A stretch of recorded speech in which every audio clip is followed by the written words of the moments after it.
Hello students, welcome back. आज करेंगे हम इलेक्ट्रिसिटी। कंटिन्यू करते हैं। हम फर्स्ट पार्ट में हमने किया था potential, electric charge, electric current, Ohm's law and resistance. तो उसके बाद आ गया हमारा आज का टॉपिक है जो रजिस्टर। ठीक है।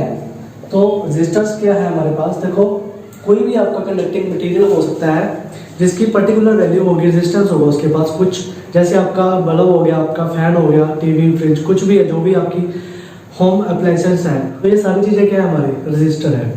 तो अब देखो ये किसी भी सर्किट में लगे होते हैं और इनको लगाने के लिए हमारे पास यहाँ पे टू कॉम्बिनेशन है। फर्स्ट है कि अगर मान लो आपके पास रेजिस्टेंस, जहाँ रजिस्टर की बात करें कि दो या दो से ज़्यादा रजिस्टर है आपके पास, तो आप उनको पैरेलल लगा सकते हो या फिर आप उसको सीरीज में लगा सकते हो। ठीक है। अब देखो रजिस्टर को हम पैरेलल और सीरीज में कैसे लगाएंगे इसके बारे में आज हम डिस्कस करते हैं। सो हम पहले स्टार्ट करेंगे सीरीज कॉम्बिनेशन। ठीक है। तो पहला है हमारा सीरीज कॉम्बिनेशन ऑफ रजिस्टर्स। ठीक है। तो देखो पहला सीरीज कॉम्बिनेशन है। सीरीज में क्या होगा, मान लो कि हमने हमारे पास दो रजिस्टर है R1 एंड R2 और उनको हमने सर्किट में ऐसे लगाना है, देखो कि वो सीरीज में लगे। तो देखो अगर एक मैंने यहाँ पे लगाया R1 और सीरीज में क्या होगा कि एक ही लाइन में लगे दोनों। ठीक है, मतलब एक के बाद दूसरा। ठीक है। तो ये हो गया हमारे सीरीज कॉम्बिनेशन हो गया इसका। और यहाँ पे हमने लगाया एक एमीटर और इसको हमने कनेक्ट किया बैटरी के साथ। ये आपको पता है बैटरी होती है। ठीक है। और ये हमारी की स्विच होगी। ठीक है। तो देखो ये है हमारा पोटेंशियल, मतलब हमें पोटेंशियल प्रोवाइड कर रही है V। और देखो यहाँ से जो भी अब करंट जाएगा, ठीक है, तो वाला यहाँ से करंट गया मेरा I। अब देखो यहाँ तक करंट मेरा I गया है और उन्होंने क्या होना चाहिए, R1 और R2 में से पास करना है। तो उस टाइम हम इसको जो भी ये हमारा कनेक्शन है इसको हम सीरीज में कहेंगे। ठीक है। जब हमारी क्या होगा, यहाँ पे करंट की वैल्यू क्या रहेगी, दोनों के लिए सेम रहेगी। मतलब अगर यहाँ पे I करंट जा रहा है तो इसमें से भी I करंट पास हो गया, यहाँ पे भी I करंट है और यहाँ पे भी क्या है हमारा I करंट, तो वापस घूम के वापस आ गया। फर्स्ट लेक्चर में डिस्कस किया था हमारा कि एमीटर क्या होता है, लोड रेजिस्टेंस का होता है और हमेशा ये सीरीज में लगता है हमारे पास। ठीक है। तो देखो इसने तो करंट की रीडिंग नोट करनी है और हमारा R1 और R2 और यहाँ पे हमारा वोल्ट मीटर था, वो क्या होता है, वो रेजिस्टेंस की क्या लगता है हमेशा पैरेलल। ठीक है। तो यहाँ पे V1 और इसके पैरेलल को लग गया V2। ठीक है। तो ये हो गया सीरीज में लगता है और ये हमेशा पैरेलल लगता है, क्योंकि जो हमारा वोल्ट मीटर होता है वो क्या होता है, हमारा हाई रेजिस्टेंस का होता है। तो देखो अब इस केस में क्या होगा कि जब हमने रेजिस्टर्स को सीरीज में लगा दिया तो इस टाइम क्या होगा, यहाँ से मान लो हमारा करंट गया I करंट है, इसमें गया, इसमें से भी करंट I पास कर गया, मतलब ये R1 से करंट I पास कर गया, R2 में से भी करंट I पास हो गया और यहाँ से घूम घूम के यहाँ पहुँच गया। ठीक है। तो मतलब I की वैल्यू हमारे पास यहाँ क्या नहीं है, कॉन्स्टेंट है। मतलब क्या कॉन्स्टेंट का मतलब क्या है कि यहाँ पे फॉर ईच रजिस्टर करंट क्या है हमारा सेम है। ठीक है। करंट की वैल्यू यहाँ पे चेंज नहीं हो रही, उसकी वैल्यू क्या होगी, सेम है दोनों के लिए। तो देखो इस टाइम अगर हम बात करें, अब पोटेंशियल की बात करनी है कि पोटेंशियल डिफरेंस V1 और V2 आ गया हमारा यहाँ पे, तो इसकी वैल्यू क्या होगी यहाँ पे, देखो बाय ओम्स लॉ क्या था हमारा, V is equal to I R। ठीक है। अब देखो V अगर हम बात करें किसके लिए, तो यहाँ पे R कितने हमारे पास, R1 और R2 है, तो पहले यहाँ पे R1 होगा फिर R2 होगा। मतलब अगर हम बात करें R1 के लिए तो पोटेंशियल कितना है वहाँ पे V1। ठीक है। और R2 के लिए पोटेंशियल डिफरेंस कितना होगा हमारा I R2। तो देखो यहाँ पे I के हमारा दोनों के लिए सेम है I, लेकिन हमारा जो पोटेंशियल डिफरेंस है R1 और R2 के लिए क्या है, V1 और V2। मतलब यहाँ पे हमारा जो पोटेंशियल डिफरेंस है उसमें क्या आ रही है, वेरिएशन आ रही है, वो वेरी कर रहा है V1 एंड V2, बट हमारा I क्या है यहाँ पे कांस्टेंट है। सो यहाँ से हम क्या लिख सकते हैं, उसको दोनों को कॉम्बिनेशन बनाए, टोटल रेजिस्टेंस निकाले, तो वो हमारे पास एक R इक्विवेलेंट आ गया है R। देखो ये करंट I जा रहा है। अब देखो ये तो है V, अब V को नहीं पता कि यहाँ पे कितने आ रहे हैं उसमें, तो उसका काम क्या है, सिर्फ पोटेंशियल प्रोवाइड करना उसने। तो उसने पोटेंशियल प्रोवाइड किया, तो वो कितना पोटेंशियल डिफरेंस है वहाँ पे हमने कैसे फाइंड करेंगे, हमने RE निकालना पहले। तो RE कैसे निकाला होगा, इसके लिए V क्या होगा हमारा I RE। ठीक है। तो इसके लिए हमारा V क्या होगा, V is equal to I RE by Ohm's law. Okay. तो देखो यहाँ से, अब देखो यहाँ से हमारा था V is equal to V1 plus V2, total potential difference क्या है हमारा V1 प्लस V2। तो तो V1 और V2 की वैल्यू पुट करें हमारे क्या आएगी, I R one plus I R two, और इसलिए की वैल्यू क्या आ गई हमारे पास, आई आर ई। तो यहाँ से आ गई आई आर ई, ठीक है। तो देखो आई यहाँ से कैंसिल आउट होगी, दोनों तरफ है, यहाँ से कॉमन निकालेंगे तो इस जो हमारी लेफ्ट साइड पे आई है उसके साथ क्या हो जाएगी, कैंसिल आउट होगी। तो आर ई क्या आ गया हमारा, R one plus R two, okay. तो ये बन गया हमारा कॉम्बिनेशन सर्किट, कॉम्बिनेशन जो आ गया रेजिस्टेंस का R one plus R two. तो आर इक्विवेलेंट की वैल्यू कितनी है, इस आर ई की वैल्यू कितनी आएगी, R one plus R two. अगर आपके पास कोई भी ऐसा न्यूमेरिकल है जिसमें आपके पास दो या दो से ज़्यादा रेजिस्टर सीरीज में लगे तो आपने क्या फॉर्मूला यूज़ करना है, R one plus R two up to R N, कितने भी आपके पास एन है, चाहे एन की एन वैल्यू आर की, तो आपने R one plus R two plus R N तक करना है इसको। तो यहाँ से हमारे पास आर ई की वैल्यू आ जाएगी, और इसके बाद क्या करेंगे हम, ये आर ई की वैल्यू यूज़ करके करंट और पोटेंशियल निकाल सकते हैं, ओके। तो नेक्स्ट देखते हैं हम पैरेलल कॉम्बिनेशन रेजिस्टर। तो देखो रेजिस्टर को अब लगाना है पैरेलल में, तो पैरेलल कैसे लगेंगे कि मान लो एक हमारा यहाँ पे है ऐसे, ठीक है, और एक हमारा ऐसे पहुँच गया। तो ये हमारे पास दो रेजिस्टर ऐसे लगे हैं, और यहाँ पे हमारा होगी बैटरी और ये होगी हमारी की, ठीक है। तो इसमें भी क्या होगा, ये हमारा पोटेंशियल है, यहाँ से हमारा करंट जा रहा है आई, ठीक है। तो अब देखो क्या होगा इसमें, ये हमारा आर वन और ये हमारा आर टू, ये हमारा पोटेंशियल भी है, करंट आई प्रोवाइड किया, यहाँ पे करंट गया आई। अब देखो हमें पता है करंट कब चलता है, जब उसमें क्या क्रिएट हो जाए, पोटेंशियल डिफरेंस बने, ठीक है। तो पोटेंशियल डिफरेंस यहाँ पे होना बहुत जरूरी है अगर हमारा करंट क्या है, फ्लो करेगा। तो देखो यहाँ पे करंट आई है, तो इस पॉइंट पे आ गई, मान लो ये पॉइंट ए है और ये पॉइंट हमारा बी है, तो पोटेंशियल डिफरेंस होगा दो पॉइंट के बीच में हमारा यहाँ पे V, ठीक है। तो दोनों रेजिस्टर एक दो ही पॉइंट के बीच में लगे, ए और बी के बीच में दो रेजिस्टर लगे, दोनों एक ही पॉइंट पे लगे, तो दोनों का जो पोटेंशियल डिफरेंस होगा वो क्या होगा, V। दोनों R1 और R2 के लिए हमारा पोटेंशियल डिफरेंस क्या होगा, V होगा, ठीक है। लेकिन यहाँ पे हमारा I क्या है, देखो I यहाँ पे आया। अब देखो I अगर इस तरफ चला गया तो क्या बन जाएगा हमारा I1, और आधा करंट चला गया इसको। अब यहाँ पे देखो करंट कैसे डिवाइड हो गया, मान लो यहाँ पे हमारे पास करंट आ रहा था 10, ठीक है, तो 10 में से 5 इधर चला गया और 5 यहाँ पे चला गया। लेकिन हम ये नहीं कह सकते कि बिल्कुल हाफ जाएगा, वो हम बाद में निकालेंगे कि I1 और I2 कैसे निकालते हैं। लेकिन एक बार जस्ट मैंने आपको बताया कि I यहाँ पे आगे क्या हो गया, डिवाइड हो गया, I1 उधर चला गया, I2 नीचे चला गया, और यहाँ पे फिर आगे वापस बैटरी पे चला गया। तो देखो यहाँ से क्लियर हो रहा है कि हमारा जो पोटेंशियल है V है वो क्या है, यहाँ पे कांस्टेंट है, ठीक है।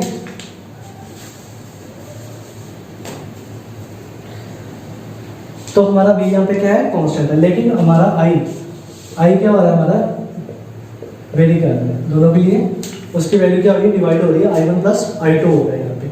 तो देखो लास्ट टाइम जैसे हमने किया था बाय ओम्स लॉ, वहाँ पे हमने फाइंड किया था V की वैल्यू, ठीक है। तो यहाँ पे हम क्या करेंगे, V is equal to I R P. R P क्यों लिखा है, क्योंकि यहाँ पे हम कौन सा कॉम्बिनेशन कर रहे हैं, पैरेलल का, इसलिए हमने यहाँ पे आर पी यूज किया। तो वहाँ पे सीरीज में हम आर एस यूज करेंगे, यहाँ पे हम आर पी यूज करते हैं, ठीक है। तो यहाँ से हम अगर आई की वैल्यू निकालें तो क्या आएगी, V बाय आर पी, क्योंकि V तो है हमारे लिए सेम, R1 और R2 दोनों के लिए V क्या है, सेम है। तो देखो सिमिलर है, बस I1 और I2 की वैल्यू निकालनी है हम। तो I1 और I2 की वैल्यू कैसे आएगी हमारे पास, इसी रिलेशन से देखें तो I1 क्या होगा हमारे पास, V बाय R1, और I2 क्या होगा हमारे पास, V बाय R2, ठीक है। I1 और I2 की वैल्यू निकाल ली, कुछ नहीं करना, बस ये मान लो हमारी इक्वेशन मानना है, तो ये put in equation first equation put करेंगे तो देखो I की वैल्यू क्या है हमारे पास, V by R P is equal to I1 की वैल्यू क्या है हमारे पास, V bye R1 plus I2 की वैल्यू क्या है यहाँ पे, V बाय R2, ठीक। तो ये दो तीनों वैल्यू हमने पुट कर दी यहाँ पे। V दोनों तरफ से कैंसिल आउट हो जाएगा, अगर यहाँ से कॉमन निकालेंगे तो दोनों तरफ से कैंसिल आउट हो जाएगा, ठीक है। तो यहाँ पे 1 बाय आर पी की वैल्यू क्या आ गई हमारे पास, 1 by R1 plus 1 bye R2। तो ये बनेगा हमारा, इसका रेसिप्रोकल करें तो क्या आएगा हमारे पास, आर पी की value R2 R1 by R1 plus R2। तो ये आएगा, इसको इसका एलसीएम करने के बाद और उसके बाद रेसिप्रोकल करेंगे तो ये वैल्यू आएगी हमारे पास। तो यहाँ पे हमारा आर पी हमेशा क्या होता है, लेस देन होता है R1 R2 bye R1 plus R2, ठीक है। नेक्स्ट है हमारा distribution of current in two parallel resistor. अब देखो हमने कहा था कि यहाँ पे करंट I आ रहा है और वही करंट यहाँ पे जा रहा है I1 और यहाँ पे I2। यहाँ ए पॉइंट पे आके हमारा करंट क्या हो गया, डिवाइड हो गया।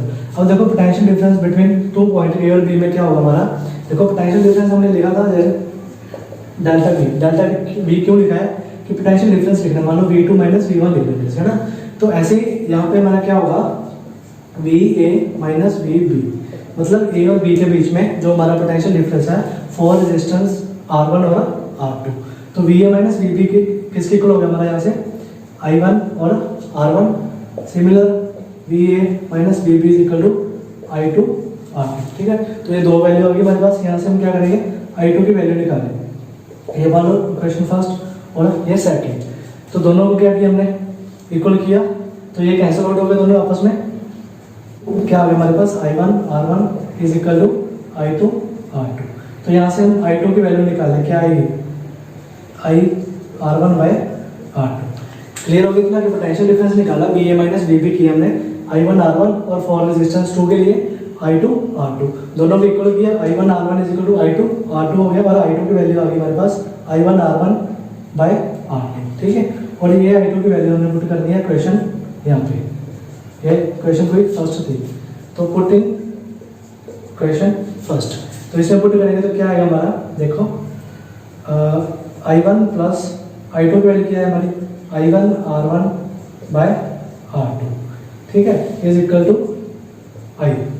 तो क्या होगा इसमें से अगर I1 कॉमन निकाल दे तो 1 बाय R1 प्लस R2, यहाँ से I2 की वैल्यू निकाली और ये I2 की वैल्यू हमने यहाँ पे पुट कर दी, तो I1 plus I1 R1 by R2 यहाँ पे आ गया, I1 दोनों कॉमन निकाला तो यहाँ पे बचा 1 प्लस R1 बाय R2, ठीक है। यहाँ पे आप इसका करेंगे एलसीएम, देखो इसके बाद क्या आएगा हमारा, यहाँ से ये वाला हो गया हमारा I is equal to I1 R2 plus R1 by R2, ठीक है। एलसीएम करने के बाद ये आ गया हमारा, है ना, तो यहाँ से I1 की वैल्यू क्या आएगी, ये होगा क्रॉस मल्टीप्लाई, तो ये I into R2 bye R1 plus R2, तो मतलब क्या है कि जब करंट डिवाइड हुआ हमारा, कि जब हमारा करंट डिवाइड हुआ तो उस टाइम I करंट में से I1 इसको मिला, I1 करंट गया हमारा R1 के पास और I2 गया हमारा R2 के पास, लेकिन I मान लो यहाँ पे 10 था, मैंने आपको पहले बोला था कि मान लो यहाँ पे हमारे पास 10 है तो 5 यहाँ पे 5 यहाँ पे, ऐसा नहीं होगा, इक्वल नहीं हो सकता, तो उसमें हमें फाइंड करना है कि I1 को कितना करंट मिला है और I2 कितना है, तो ये हमारा फॉर्मूला बन गया, I1 यहाँ से निकालेंगे, I1 मान लो यहाँ पे हमारा 10 था तो यहाँ पे 10 पुट करके R2 R1 की वैल्यू पुट करेंगे तो हमारे पास I1 की वैल्यू आ जाएगी कि कितना करंट हमारा वहाँ पे गया, ठीक है। सिमिलर I2 की वैल्यू क्या होगी हमारे पास I R1 और यहाँ R1 प्लस R2, ठीक है, और यहाँ पे R2, सिर्फ यहाँ पे R2 और यहाँ पे R1 है, I1 के लिए यहाँ पे R2 है और I2 के लिए यहाँ पे R1 है। तो ऐसे हमें किसी भी डिस्टेंस के लिए पूछा हो कि R1 से कितना करंट जा रहा है, R2 से कितना करंट जा रहा है, तो हम by using this formula find कर सकते हैं कि R1 में से कितना करंट गया है, ठीक है। अब दोनों सीरीज में लगे होते हैं फिर तो कोई इतनी दिक्कत नहीं थी, क्योंकि वहाँ पे दोनों के लिए करंट की वैल्यू क्या होती है, सेम होती है, लेकिन यहाँ पे हमारा करंट क्या हो गया, डिवाइड हो गया, तो इसलिए हमने यहाँ पे निकाला I1 में कितना करंट है और I2 में कितना करंट है। तो नेक्स्ट हम करते हैं न्यूमेरिकल प्रॉब्लम्स। तो सीरीज में किया था हमने, देखो ये हमारा सीरीज हो गया और इस साइड हम करेंगे पैरेलल की बात। तो सीरीज में क्या था हमारे पास, जो करंट था क्या था वो सेम, मतलब कांस्टेंट था, दोनों डिस्टेंस के लिए हमारी करंट की वैल्यू क्या थी, कांस्टेंट थी, और पैरेलल के लिए क्या थी, करंट की वैल्यू वेरी कर रही थी। तो करंट की वैल्यू क्या वेरी कर रही थी हमारे पास, I की वैल्यू आ रही थी I1 प्लस I2, ठीक है। यहाँ पे कौन वेरी कर रहा था, पोटेंशियल हमारा, तो V1 plus V2 up to so on. तो यहाँ से हमारा RP क्या निकला था, सॉरी R इक्विवेलेंट क्या निकला था यहाँ से, तो इसके लिए सीरीज के लिए क्या होता है फॉर्मूला, R1 प्लस R2, और इसके लिए R1 प्लस सॉरी, तो RP क्या होता है हमारा 1 by RP is equal to 1 by R1 plus R2। तो ये दो फॉर्मूला यूज करेंगे अभी, ठीक है, ये दोनों फॉर्मूला यूज करेंगे और मेथड करते हैं। और इसमें हमने फाइंड करना है RP, ठीक है, RP फाइंड करना है और I की वैल्यू हमने फाइंड करनी है, ठीक है। तो इसमें क्या होगा, दोनों सीरीज में तो करंट की वैल्यू यहाँ पे आई, यहाँ पे भी आई, और दोनों के लिए हमारी करंट की वैल्यू क्या रहेगी, सेम रहेगी। लेकिन RP फाइंड करने के लिए हमारे पास क्या फॉर्मूला है यहाँ पे, RP is equal to R1 plus R2, ठीक है। तो R1 की वैल्यू कितनी है हमारी 10 प्लस 5, तो ये आ गया हमारा 15 ओम, ठीक है। तो करंट की वैल्यू कहाँ से आएगी, बाय यूजिंग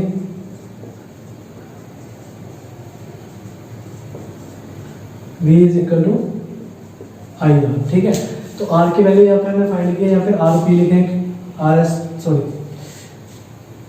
यहाँ पे भी RS था हमारा, ठीक है। तो RS की वैल्यू कितनी निकाली हमने 15 ओम, और V कितना है हमारा 7.5 वोल्ट। तो V की वैल्यू आ गई 7.5 volt is equal to I, R आ गया हमारा 15, ठीक है।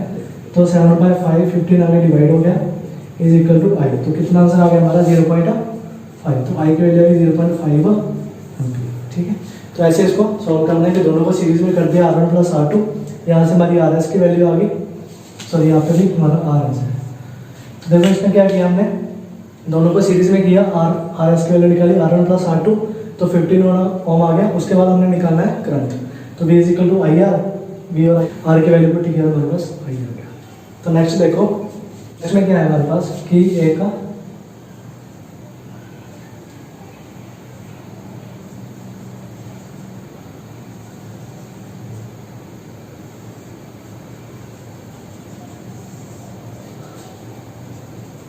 पॉइंट P से लेके पॉइंट Q तक जो है हमारा करंट है। मान लो यहाँ से करंट चलना शुरू किया, यहाँ पे करंट गया हमारा I1, ठीक है, और ये है हमारा R1, और यहाँ पे भी I1, और फिर यहाँ पे I1, और ये पहुँच गया Q के पास, ठीक है। देखो अभी ये नहीं कि ये वापस आएगा, क्योंकि हमारा करंट हमेशा कहाँ चलता है, हायर टू लोअर पोटेंशियल चलता है। तो ये हमारे 2 पॉइंट हो गए P और Q, ठीक है। अब देखो मान लो P और Q को मैं ऐसे पकड़ूँ और ऐसे सीधा कर दूँ, तो ये दोनों रेजिस्टेंस कौन सी है हमारी सीरीज में है, मतलब ये R1 और ये R दोनों सीरीज में होंगे। तब मान लो इनकी कोई वैल्यू है हमारे पास, मान लो 5 ओम, और ये भी कितना है हमारा 5 ओम, ये 3 ओम मान लो, ये 2 ओम, और ये 4 ओम। ये जस्ट मैंने अपनी तरफ से लेट की है, ठीक है। तो देखो ये दोनों R1 और R2 क्या है, दोनों सीरीज में है। देखो दोनों 2 पॉइंट के बीच में लगे हैं, P और Q के बीच में, तो एक ही लाइन पे कनेक्ट है, दोनों एक ही लाइन पे कनेक्ट है, इसलिए दोनों क्या होंगे सीरीज में। तो देखो इनका हमने क्या निकाला है फिर RS क्यों निकाला, क्योंकि दोनों सीरीज में है। तो RS क्या आएगा हमारा R1 और plus R2, R1 plus R2, तो कितना है हमारा 5 प्लस 5 इज इक्वल टू 10। तो अब देखो नेक्स्ट क्या होगा हमारे पास, ये मान लो हमारा आ गया R3, और ये है हमारा R4, ठीक है। अब देखो R3 और R4 ये दोनों भी सीरीज में है, क्योंकि दोनों एक ही लाइन पे है, और इसमें से करंट कौन सा जा रहा है हमारा I2 करंट जा रहा है, ठीक है। I2 करंट भी है, दोनों एक ही लाइन में है, तो ये दोनों भी क्या होंगे सीरीज में होंगे। तो यहाँ से अगर निकाले सीरीज में तो RS2 लेते इसको, ये मान लो RS1 था, और ये हमारा RS2 हो गया, ठीक है। ये सीरीज कॉम्बिनेशन सेकंड है जो उसके लिए, इसमें R3 और R4 R3 प्लस R4, तो R3 की वैल्यू कितनी है हमारे पास 2, प्लस R4 की वैल्यू कितनी है 4, तो ये आ गया हमारा 6 ओम, ठीक है।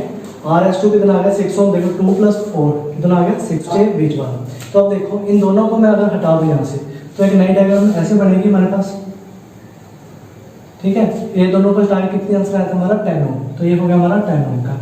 अब ये सेंटर वाला देखो, सेंटर वाला एज इट इज है, तो ये कितना था 3 ओम, और लास्ट में जो हमने सोल्व किया ये वाला, ये दोनों को सोल्व करके कितना आंसर आया हमारा 6 ओम, तो ये आ गया 6 ओम।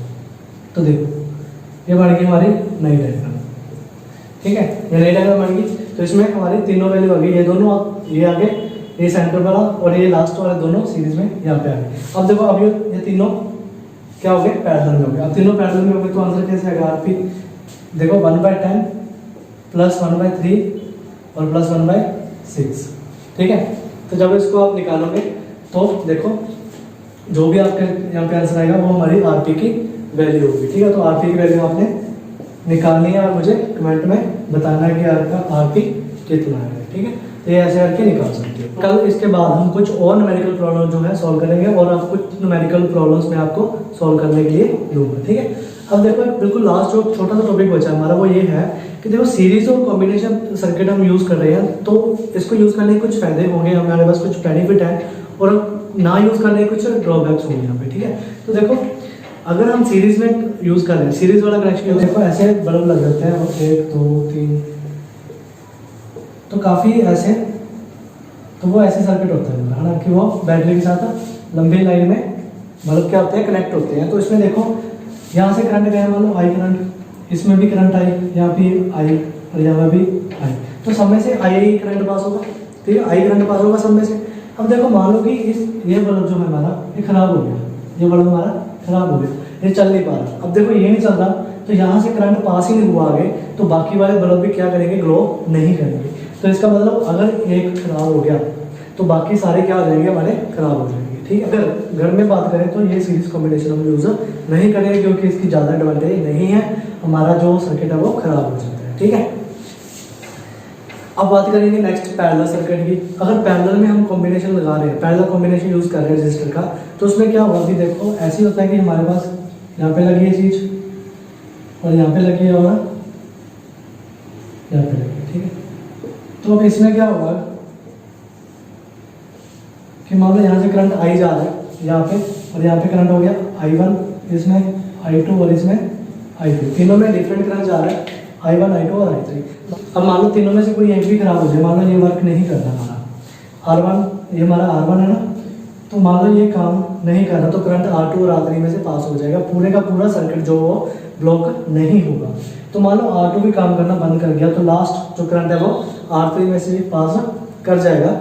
मतलब हमें कोई इसका ज़्यादा खतरा नहीं है, कोई डिसएडवांटेज नहीं है यहाँ पे, कि अगर ये दोनों खराब है, ये दोनों काम नहीं कर रहे, फिर भी हमारा करंट क्या है, पास हो रहा है R3 में से, ठीक है। इसलिए हम हमेशा ये जो है कॉम्बिनेशन यूज़ करते हैं, और भी चाहिए, क्योंकि इसमें कुछ बेनिफिट है और कुछ ड्रॉबैक्स हैं इनके। आपने अभी तक इस चैनल को सब्सक्राइब नहीं किया तो प्लीज़ करें, शेयर करें, लाइक करें। अगर आपको अच्छी लग रही होगी तो प्लीज़ लाइक करें।